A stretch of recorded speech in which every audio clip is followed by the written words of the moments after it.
வணக்கம். செல்வகுமாரின் அதிகாலை வானிலை ஆய்வறிக்கை.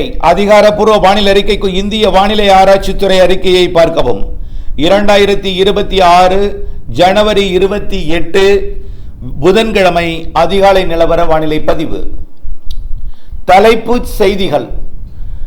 ஜனவரி 30, 31 மற்றும் பிப்ரவரி 1, 2 தேதிகளில் எதிர்பார்க்கப்பட்ட காற்று சுழற்சி இலங்கைக்கு ஜனவரி 30, 31 தேதி மற்றும் பிப்ரவரி 1 தேதி மழை கொடுப்பதாக நாம் ஏற்கனவே அறிவித்திருந்தோம்.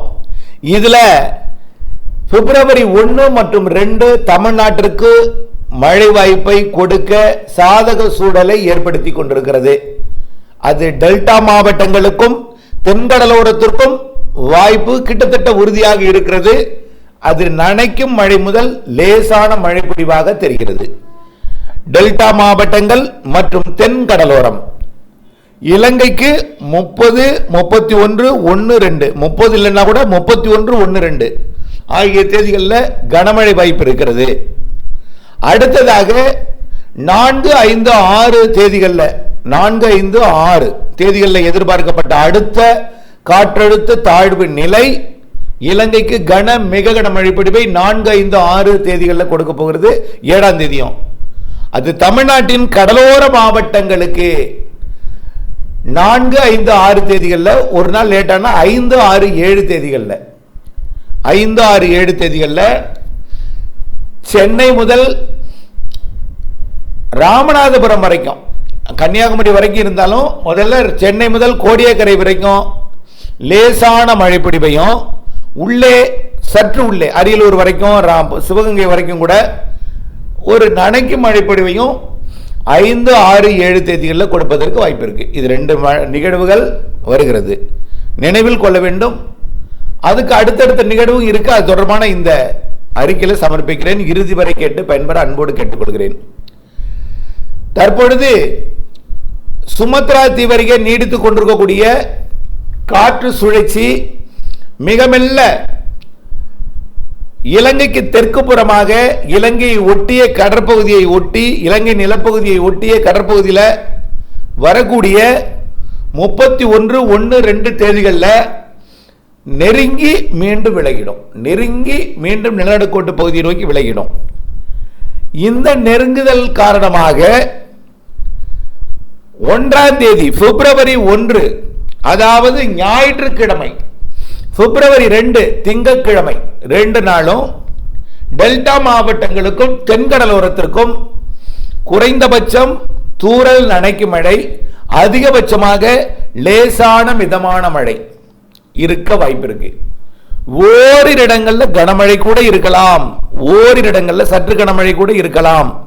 அந்த ஓரிரு இடம் எதுவாக அமையும் என்று பார்த்தால் இருக்கலாம் தான். அந்த ஓரிடம் எதுவாக அமையும் என்று பார்த்தால் கோடியக்கரை முனை, அதாவது டெல்டா மாவட்டங்களின் கடலோர பகுதின்னு வச்சுக்கலாம்.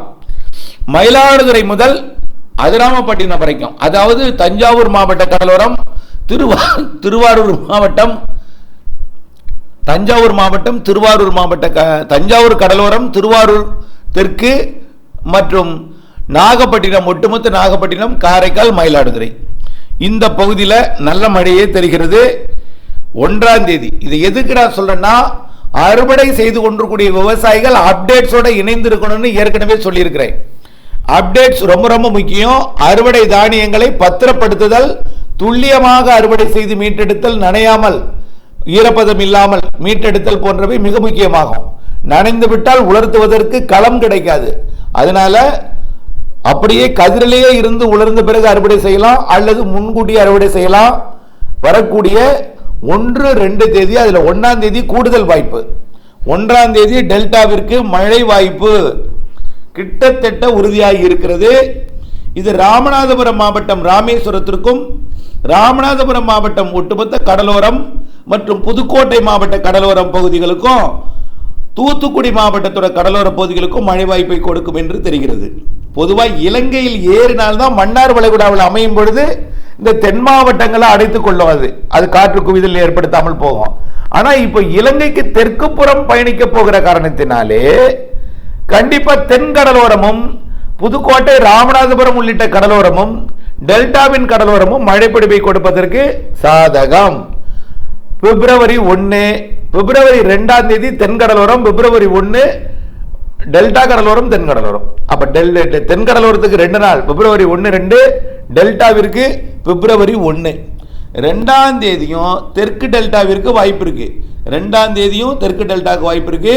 இன்னும் ஒரே ஒரு செய்தி சொல்றேன் கேளுங்க.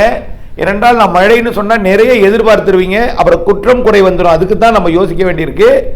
2ஆம் தேதி தென் மாவட்டங்களின் உள்பகுதிகளில் கூட கொஞ்சம் நுழைஞ்சு பெய்யலாம்.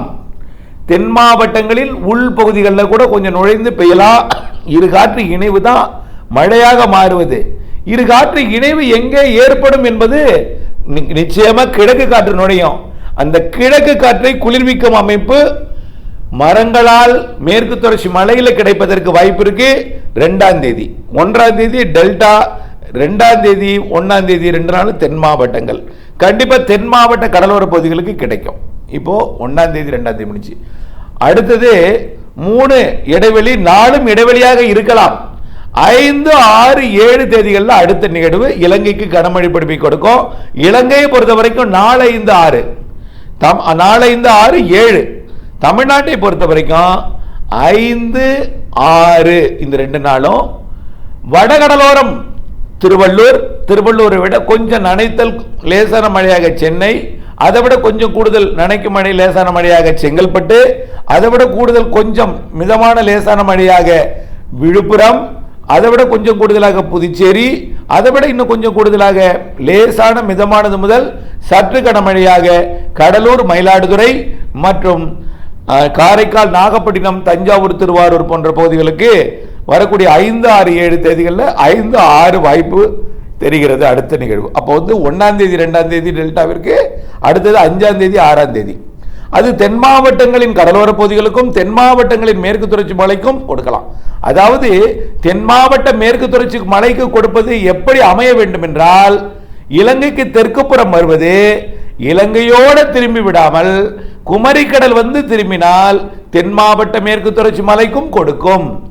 தென் மாவட்ட மேற்கு தொடர்ச்சி மலைக்கு கொடுக்க முயற்சி செய்யும் போது, முன்னேறும் பொழுது தென் மாவட்டங்களின் உள்பகுதி தென் மாவட்டங்களின் கடலோர பகுதிகளுக்கும் கொடுக்கும்.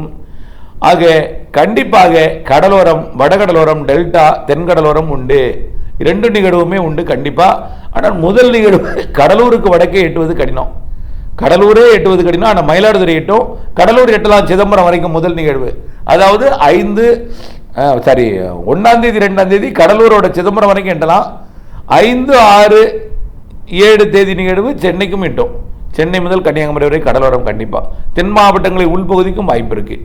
இது சற்று உள்ளே புதுக்கோட்டை உள்பகுதி கூட எட்டலாம். இது எல்லாமே நிகழ்வோட நகர்வை பொறுத்து தான் அமையும். இப்ப 2 நிகழ்வு சொல்லிட்டேன்.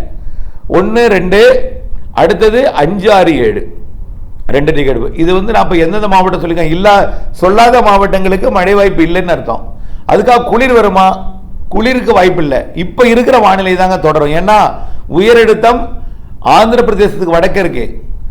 ஆந்திர பிரதேசத்துக்கு வடக்கே இருக்குன்னா அங்க ஒரு தாழ்வு அழுத்தம் அந்த காற்று இருக்கிற காரணத்தினால அங்கே இருக்கு. அங்க உயரழுத்தமும் இருக்கு, தாழ்வு அழுத்தமும் இருக்கு வட இந்தியாவில். ஆக வட இந்திய குளிரலையை தமிழ்நாட்டுக்கு கொண்டு வரவில்லை, குளிரலையை கொண்டு வரல. இதனால வேற மழைப்பொழிவிற்கு கிழக்கு காற்றை நீராக மாற்றுவதற்கு போதுமான குளிர்காற்று வேற இல்லைன்னு தான் சொல்லணும். அதனாலதான் மழையும் குறைவா இருந்துச்சு கடந்த முறை. இப்பொழுதும் அந்த குளிர்காற்று வராம தான் இருக்கு. அதனால கடலோரம் கண்டிப்பா பழைய மாதிரி அன்றைக்கு பெய்தது போல கடலோரம் கொடுப்பதற்கு வாய்ப்பு அதிகம். அப்ப 1, 2, 5, 6, 7 அடுத்தபடியா 10ஆம் தேதி வாக்கில் மேலும் ஒன்று வருது. ஆனா அது இலங்கையோட போய்விடும் என்று எதிர்பார்க்கப்படுகிறது. 15ஆம் தேதி வருவது கண்டிப்பாக எட்டி பிடித்து ஏறி முன்னேறி மழை பொழிவை கொடுப்பதற்கு சாதகம் இருக்கு. 15, 16, 17, 18 அப்படி இருக்கும். அதான் நான் 28ஆம் தேதிக்குள்ள 2 நிகழ்வு தெரியுது. 15 இருந்து 28க்குள் 2 நிகழ்வு இருக்கு. அந்த 2 நிகழ்வில் ஒன்று நன்றாக ஏறி கொடுக்கும், ஒன்று ஓரளவு கடலோரம் மற்றும் ஏறி கொடுக்கும் மழைப்பொழிவாக தெரிகிறது. இப்படி மார்ச்லையும் இருக்கு, பிப்ரவரி பிற்பகுதியில் இருக்கிற மார்ச்லையும் இருக்கு.